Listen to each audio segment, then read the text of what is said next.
Okay, I'm using two 80mm telescopes and with the eyepiece of the 24mm Panoptic. This is the SD80 Skywatcher, and this is the Skywatcher 72ED. So it's around 8mm less. But let's just see how it is. And this is the widest angle possible eyepiece you can use.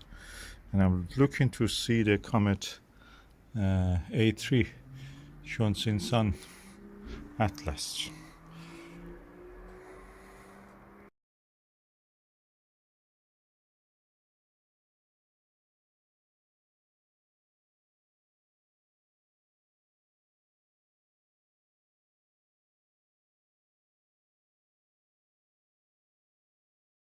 Oh, hallelujah! I found it, and I'm looking with the 72ED Skywatcher with the Teleview Panoptic 24mm 68 degrees. Amazing.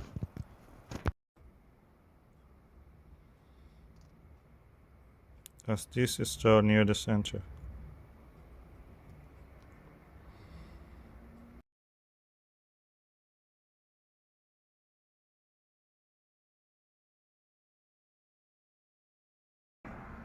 Okay, now let's try with the Skywatcher SD80. Is a Achromatic against this one, which is Apochromatic. That means it may have false color. But just let's find it and see if I can observe it.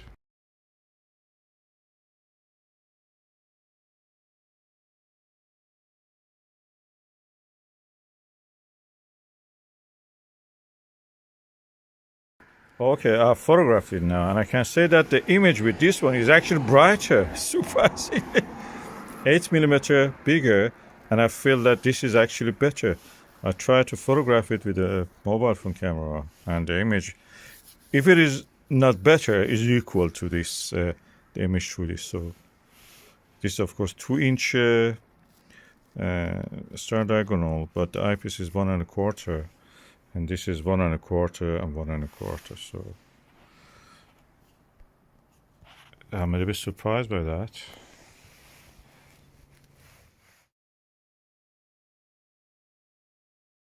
I can say the magnitude of the comet is now 2, or between 2 to 2.5, slightly fainter than last time that I saw it 2 nights ago.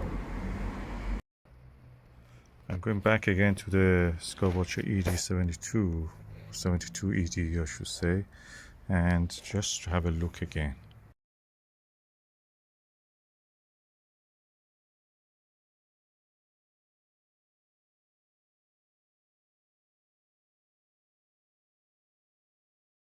Amazing, the tail of it, I photographed through this beautiful tail. Lovely. It's very similar to Comet Neowise. Probably a little bit brighter at the moment.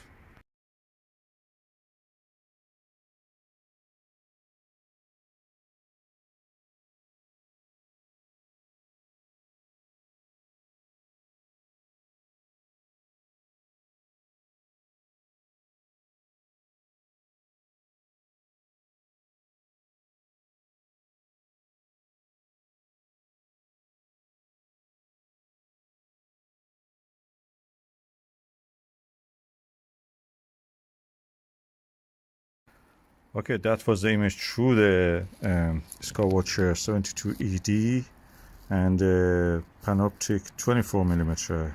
Let's just go back again to Skywatcher SD80 Achromatic.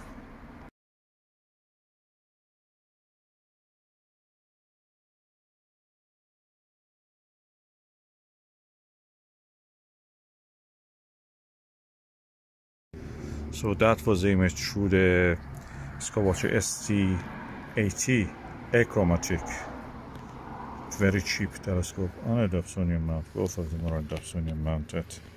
I have from other telescopes. I think it's Skywatcher Virtuoso.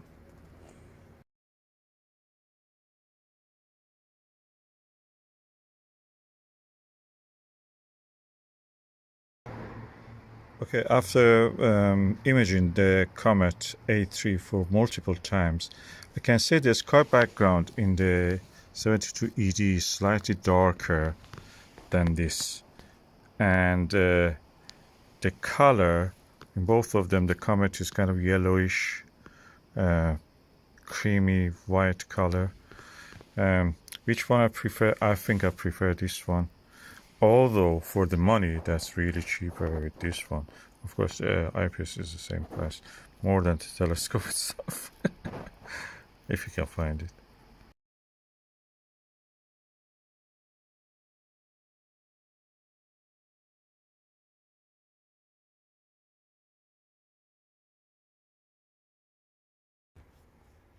Yeah, the sky background in this one is have a tinge of green, and it's brighter. It's definitely brighter. This one is black or blue. It depends on the angle of the camera and the eyepiece.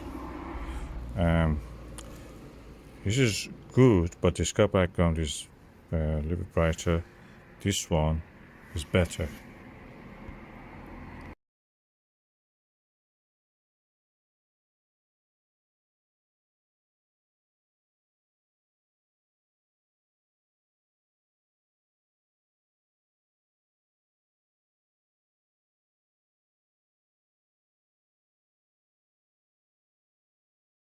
Okay, both of these telescopes give very similar views. When you are trying to photograph it, I mean imaging, electronic imaging, the background you get with this is slightly brighter and slightly green. With this one, usually it is darker, and visually the Comet in this one is slightly fainter than this, although it compensates because the background is darker. And in this one, the Comet is slightly bigger, so probably a bit magnified. This one is a little bit less magnified, I should say. So both of them are capable, and both of them are good. And I cannot, recommend one against the other. This one has a different price range to this one. So if you want to observe any of these, just pick whatever you like for deep sky object. For comet viewing after binocular, these are the tools you can use, probably the best, easiest, small and easy. I'm really glad that I had these two Panoptics. I used them for the bino viewing, but now in this comparison, I can actually have the similar field of view at least.